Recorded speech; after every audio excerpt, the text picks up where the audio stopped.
E depois de saber o que pode ser votado nesta semana no plenário, vamos chamar ao vivo a repórter Mariana Pschitik, que tem informações sobre o que vai ser discutido nas comissões da Câmara. Bom dia, Mariana.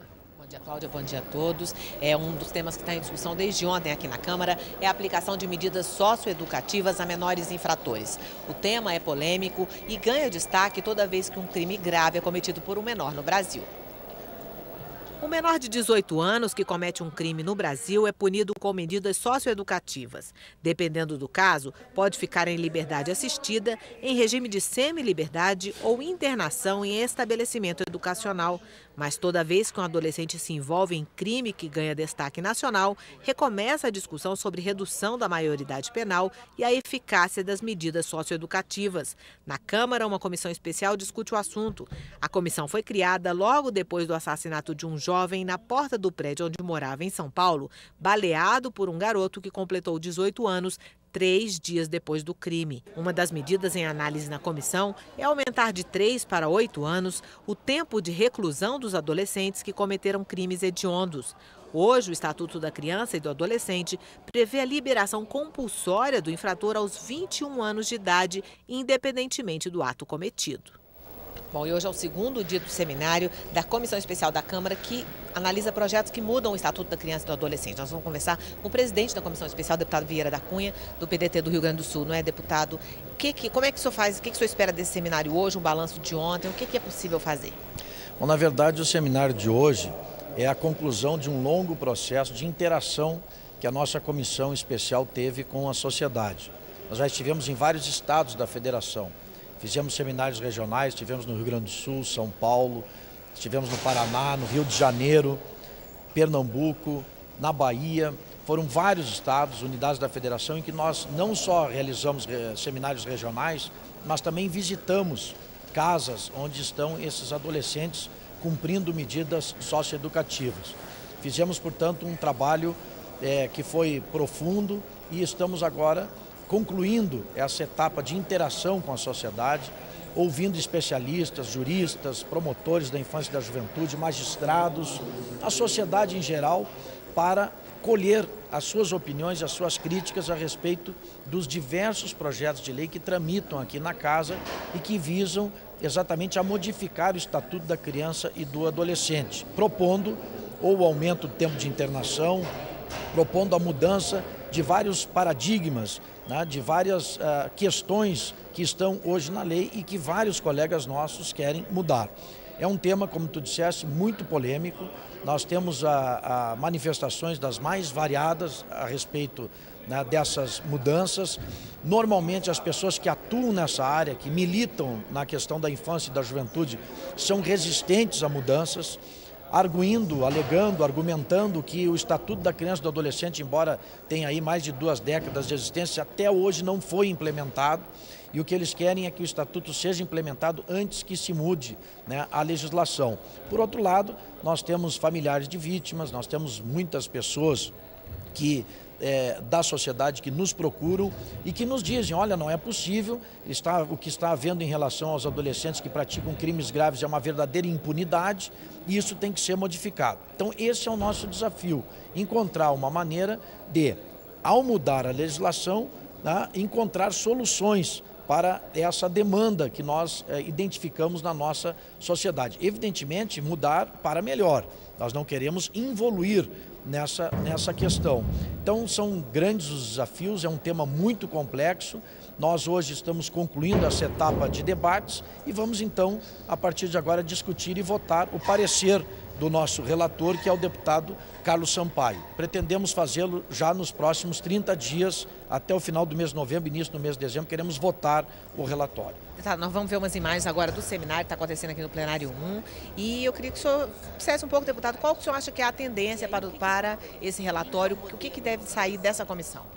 Bom, eu acho difícil que a gente apontar uma tendência, porque, como eu disse, é um tema muito polêmico. O que eu diria é que o nosso relator, o deputado Carlos Sampaio, vai propor mudanças.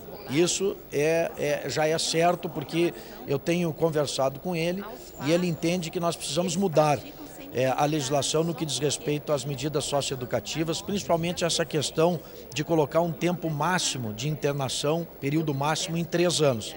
Para os crimes violentos, aqueles em que há requintes de crueldade, nós deveremos ter uma proposta de mudança. Agora, se essa proposta vai passar, se ela vai ter o apoio da maioria da comissão e depois o respaldo do plenário, eu realmente não tenho como avaliar, porque, como eu disse, é um tema muito polêmico e que vai se prestar uma grande disputa entre aqueles que querem as mudanças e aqueles que não querem nem ouvir falar, né, em se fazer qualquer modificação no Estatuto da Criança e do Adolescente. Deputado, bom dia, é Cláudia. Recentemente, deputado, eu ouvi um juiz da Vara da Infância e da Juventude dizendo o seguinte, que o Estatuto da Criança e do Adolescente conseguiu cumprir o dever dele, a missão dele, no que diz respeito à proteção daquela criança, daquele adolescente que está numa situação vulnerável. No entanto, ainda não conseguiu se resolver bem quando o assunto é a criança ou o adolescente que comete algum tipo de infração, de ato infracional. O senhor concorda? Bem, a realidade está mostrando isso, né, que nós, a legislação, na maneira como está, tem causado, né, muita insatisfação, muita contestação. A questão é encontrarmos uma maneira de fazer mudanças para melhorar o sistema e não para involuir. Porque as pessoas que atuam nessa área, quer dizer, os chamados militantes dessa causa, né, eles são muito refratários, são até radicais, não admitem fazer qualquer tipo de mudança porque alegam que a legislação que está em vigor não está sendo cumprida. E realmente nós verificamos essa situação ao visitar as unidades, com raríssimas exceções, elas não estão cumprindo o que diz a legislação. Então, eles têm razão nesse aspecto. Por outro lado, não é possível que nós aceitemos que adolescentes que praticam infrações gravíssimas, né, com requintes de crueldade, né, fiquem no máximo 3 anos, né, internados e sejam compulsoriamente liberados. Agora, o que fazer é exatamente o que nós estamos discutindo, procurando, né, uma fórmula que compatibilize, né, essa posição dos estudiosos da área, né, com uma questão prática da nossa realidade, que é fazer com que aqueles que praticam crimes graves sejam punidos, porque não é possível que não haja essa, digamos assim, essa retribuição, né, do mal causado, porque a questão socioeducativa é importante, claro que sim, né, a reinserção social tem que ser buscada, mas também para aqueles que praticam crimes graves, nós temos que dar uma resposta condizente à gravidade do fato praticado. E é isso que nós não estamos encontrando hoje na nossa legislação. Há um vazio, há uma lacuna. Tanto é que quando ocorrem esses crimes mais graves, de grande repercussão, os juízes, o Poder Judiciário, o Ministério Público tem que fazer uma espécie de malabarismo jurídico, né, para poder atender essas situações. Estão indo no caminho da interdição civil. Quer dizer, quando sabem que aquele adolescente, se for liberado, vai praticar um crime da mesma gravidade ou até mais grave do que aquele que o levou a ser internado, os juristas e os aplicadores da lei estão encontrando, né, soluções criativas exatamente para tentar preencher um vazio, um vácuo que existe hoje na nossa legislação. O desafio da nossa comissão especial é exatamente esse, é preencher esse vazio da nossa legislação, fazendo com que, nesses casos de crimes mais graves, né, possa haver uma resposta adequada da legislação. Hoje nós não encontramos. Rapidamente, deputado, para encerrar, o senhor acha que é possível concluir os trabalhos da comissão ainda esse ano? Essa é a nossa missão. Eu quero, dentro de no máximo 30 dias, colocar em discussão e votação o parecer do deputado Carlos Sampaio. E se nós tivermos a priorização desse tema por parte do Colégio de Líderes, quem sabe, antes ainda de terminar o ano legislativo, nós não possamos estar votando em plenário este assunto.